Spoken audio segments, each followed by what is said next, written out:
Okay.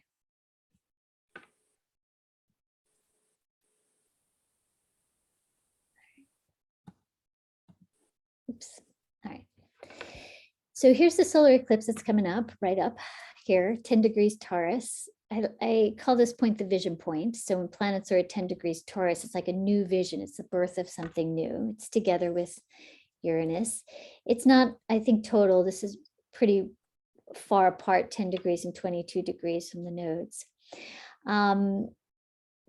We have Saturn. A lot of people were pointing out that Mars and Saturn were conjunct really when all of the volatility around the Ukraine came out. So Saturn squaring the nodes can also be part of like having to adapt to this new reality, and looking at where are the boundaries. And then we've got Venus, Neptune, and Jupiter all together here. So this is, I don't know, I think it's a sweet time. I think a lot of people are going to get out and party. I mean, this is a big party combination here. This is like a lot of drunkenness and lovely celebrations and a lot of dancing. And so I think that's the antidote is dancing, or some kind of movement or celebration or gathering. I think regardless of the pandemic, I think people are just, this is an energy of people coming out and getting out of their houses. And then the next one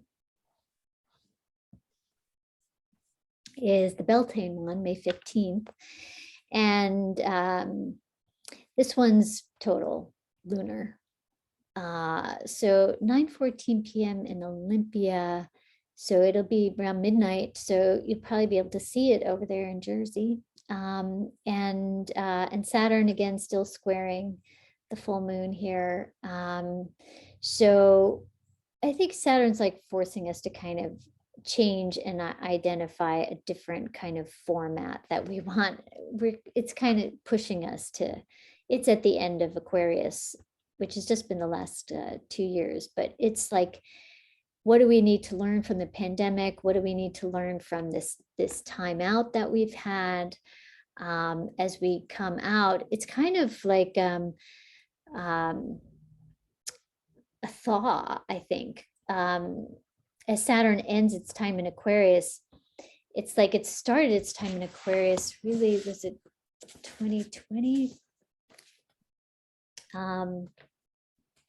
Well, just 2021 really, but it was going back and forth in 2020. And it's like being conscious of how you want to thaw out. Like sometimes how, if you've been like frozen, how you want to come out of something is really important. Or like a better example is if we're fasting, you know, if you're fasting and then after a fast, like how do you come out of the fast? Like that's kind of the transition I see. How do you want to come out of this Saturn and Aquarius time? How do you want to come out of the pandemic? Being conscious of it. Now, lots of people are just going to go wild. I mean, seriously, I'm going to the Jersey Shore at the end of May with my brothers. So it's going to be a party.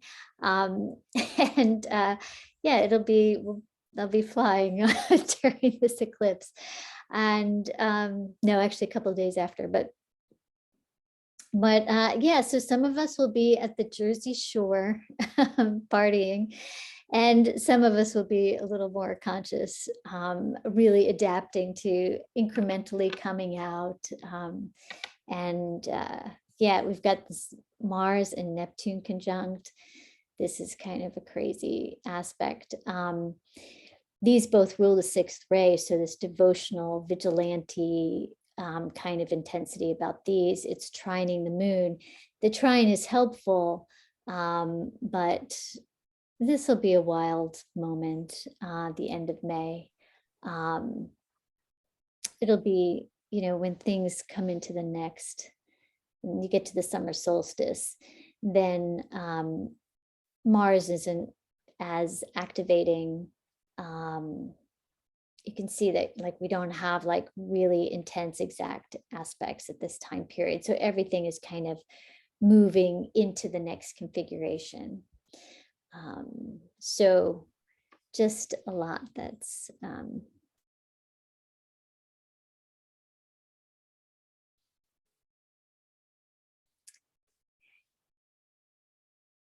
oops. All right, that's jumping ahead. Maybe we want to jump ahead.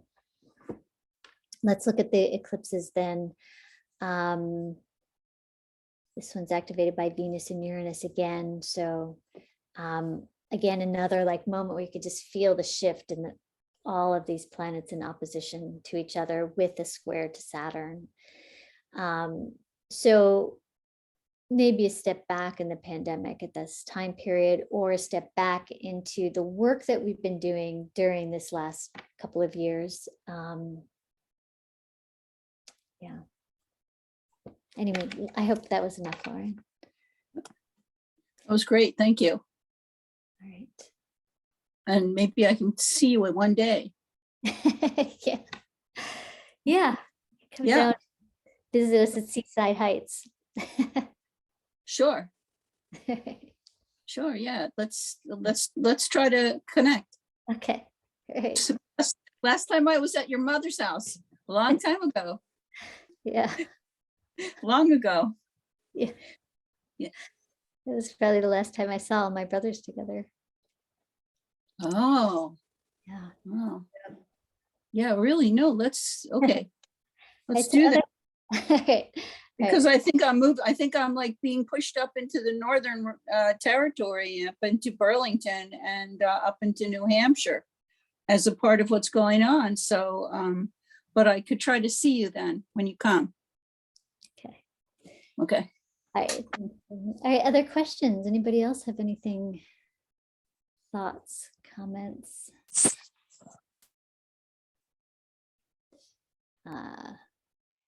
Rosie, I have a comment and a question. Okay. Hi, Hi. Kathy. One is like way back in ancient times when my family was an intact family before the age of 7. We spent a few summers going to Seaside Heights. So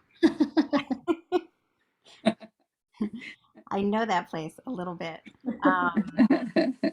And then I'm just wondering about something about the like how we're resourced, or the Uranus and Taurus, or maybe something else, but like just feeling like the binary of like the haves and the have-nots is something that's really shifting, and I don't know if there's anything that comes up for you around that specifically. Well, Taurus is the sign that has connections to money and to the economy. So Uranus is shaking that up. And the first thing is pointing it out. Yeah, I guess I kind of feel like the whole way we do our economy is it's like, it's an illusion. The whole thing's an illusion. So we all just keep agreeing to doing this exchange of finances, which we have to keep doing. But what the exchange, the energy exchange actually is shifting. And I think there's an opportunity to be really recreating what we're agreeing to, even in just our thoughts and the way we think about money. And yeah, I think it's almost like there's like these separate, it's like a separate reality is happening, and for the uber wealthy, and their ideas and thoughts are getting like, I don't know, to me, I think they sound like they're getting more insane. Just like not just one Caligula, there's like many Caligulas that are like just crazy and not grounded and not really honoring where real joy is. It's like they've lost touch with what real joy is, what real connection is. And so they're not like living their best lives either. And so, I mean, the best I can do that I feel most grounded in is to say that we are heading into more and more chaos, more and more change, more and more shifting of the agreements that we have with each other. And I was thinking, when am I going to stop saying this? And I was thinking probably around 2028 is probably when I'll start saying, I think we've hit the peak of this change and now we're going into this new world. But up until that point in time, I think that things get crazier and wilder and more intense. And we're all going to have to figure out how to adapt to that inside of ourselves. How do we upgrade our nervous systems and our immune systems and our personal lives? I think there's the opportunity for great freedom and great transformation and awakening and joy and in all of it. Chaos doesn't have to mean destruction. I think a lot of you do the 5 rhythms with me, and 5 rhythms is this work that Gabriel Roth did around dance, and there's 5 different rhythms, and the first one is flow, easing into it, and the second one is staccato, like kind of pushing, making something happen, directive movement, and the third is chaos. And in the chaos, it's like you just release, you just let yourself go, you just let it all go. And I think of that kind of chaos, that kind of dismantling.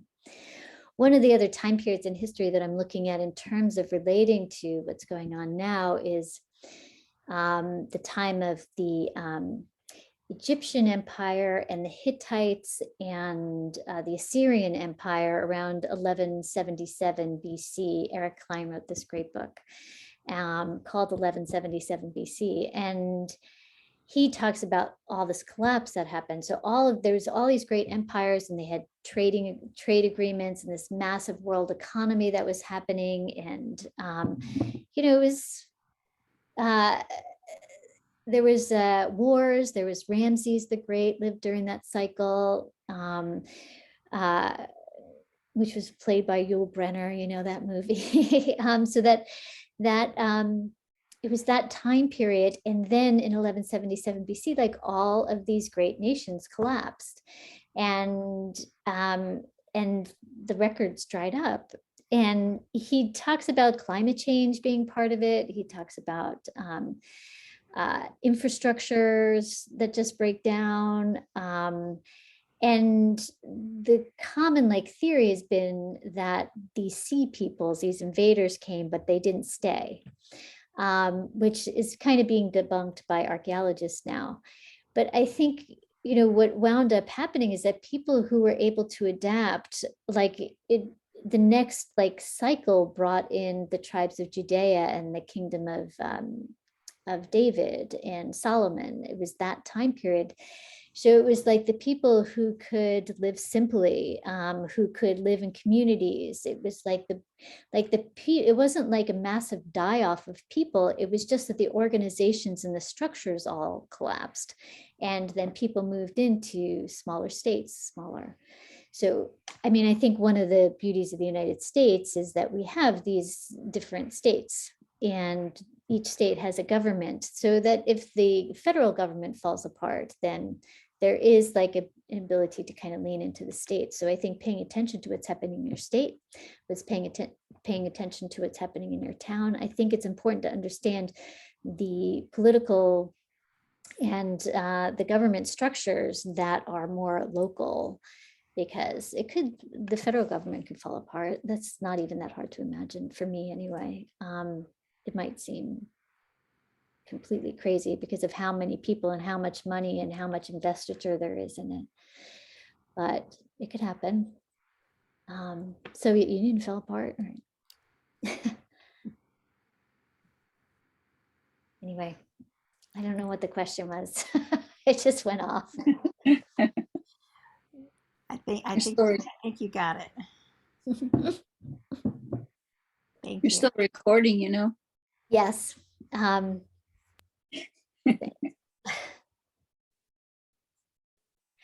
Oh, good. I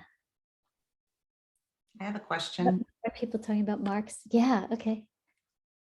I'm feeling very disheartened listening to this, because Oh, I okay. wonder if I'm the only person whose life circumstances look like a floor of rolling marbles.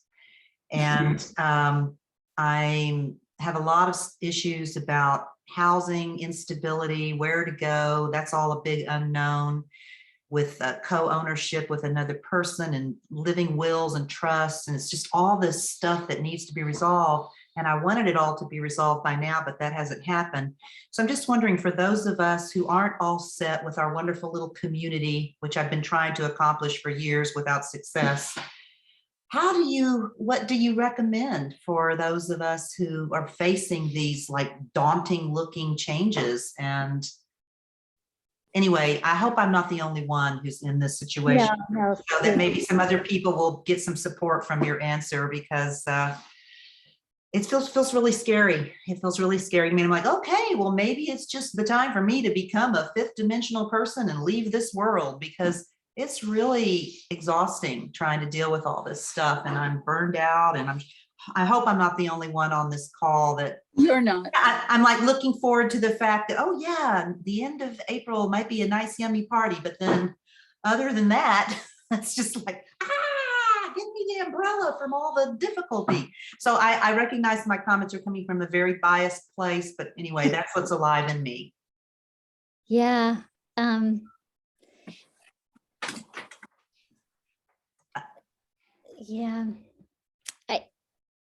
Yeah. There's like this balance between not wanting to cause any more fear or concern at the same time as I don't make this stuff up.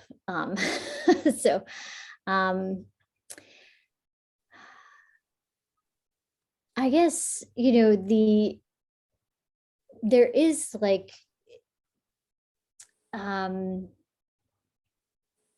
when I presented that piece about collapse, that's one piece, that's one possibility. There is like a really strong possibility that we will get a president in that's actually better than any president we've ever had before. I don't think it's this year or next year, but I think that can be coming. I think that's actually a very likely possibility. I think there's a really likely shift. And again, it doesn't seem like it's right this year, but I could be wrong. Certainly I could be wrong about everything.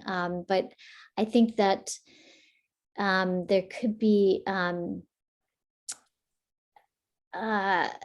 these movements that are happening, that are like these conversations that are happening become movements, and these movements could take down power structures, could take down like things like, I mean, one of the things that's really crappy is just how much so few people are owning such massive amounts of real estate and tying up what's going on with ability for people to find homes and to live sustainably in homes. But that movement can be, I mean, there's so much movement that's happening along that could just be a year away from completely changing. I mean, that game could completely shift because one, people are coming up with ways to live that are simple, and they're coming up with homes that you just kind of pop up, and people, I know, like I get to like talk to lots of really extraordinary people, and I don't know how many people in the last 2 years have told me they've bought massive amounts of land and they're just going to build retreat centers and communities and places for people to gather. And they're all in this place where it's just starting and they're just thinking about it. So this is happening. I mean, So can you give us the names of those people so we can go find somewhere to be? I have been thinking about trying to like create some kind of networking piece. It just hasn't gotten clear to me how to do that yet. And I also get the sense that the people I'm connecting with aren't ready either. Like it's just not quite there yet. So, I mean, and that to me is like people doing this so that they're ready and open and running in 2024. So I'm definitely seeing people collaborating, buying property together, protecting it. I'm also seeing people who've been protecting their property for a long time who, just like sat on land. I'm also are selling it now because it's time, because they've been protecting it through this stage and now it's a new stage. So I think this piece about our homes and where we live and how we co-live, which is probably the most important thing, right? I mean, what is there more important than housing and food and how we I mean, there's water and air. The bottom piece of the Maslow's hierarchy of needs, fundamental piece. Yeah,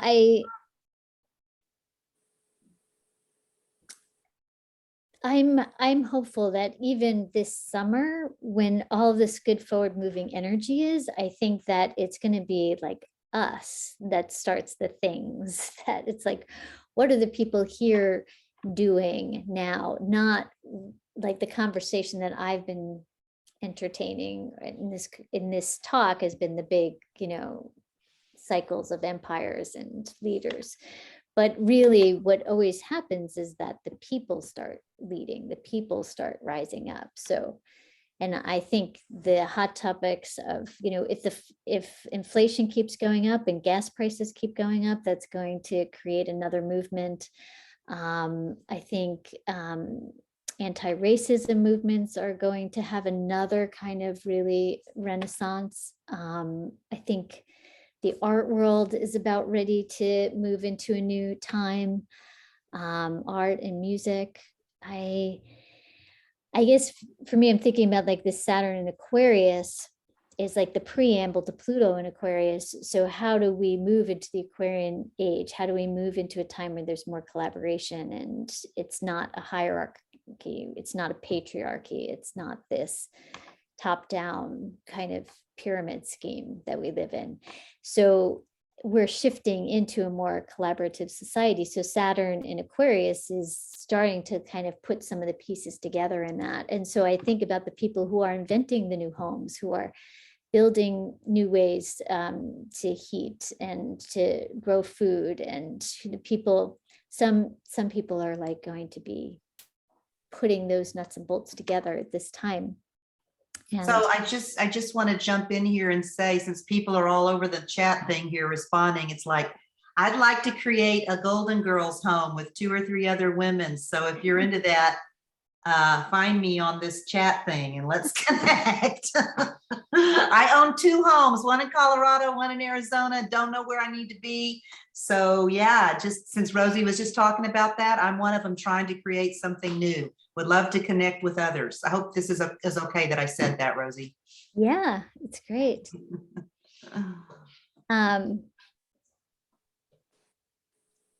Yeah.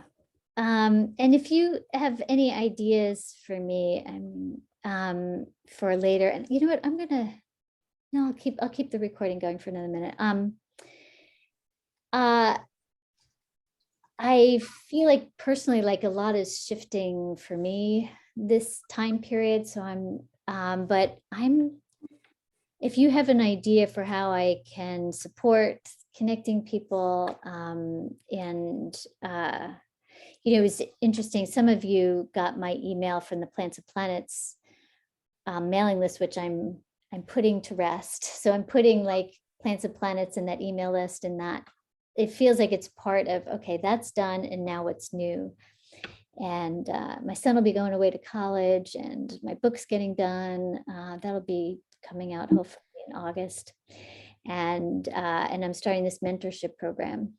So all of these shifts, I feel like I need to be present for those. And then I feel like when we get to the fall, but who knows, maybe even June, July, I'll be ready to like facilitate something, because I would love to connect people. I know just so many people doing really amazing things all over the country and the world.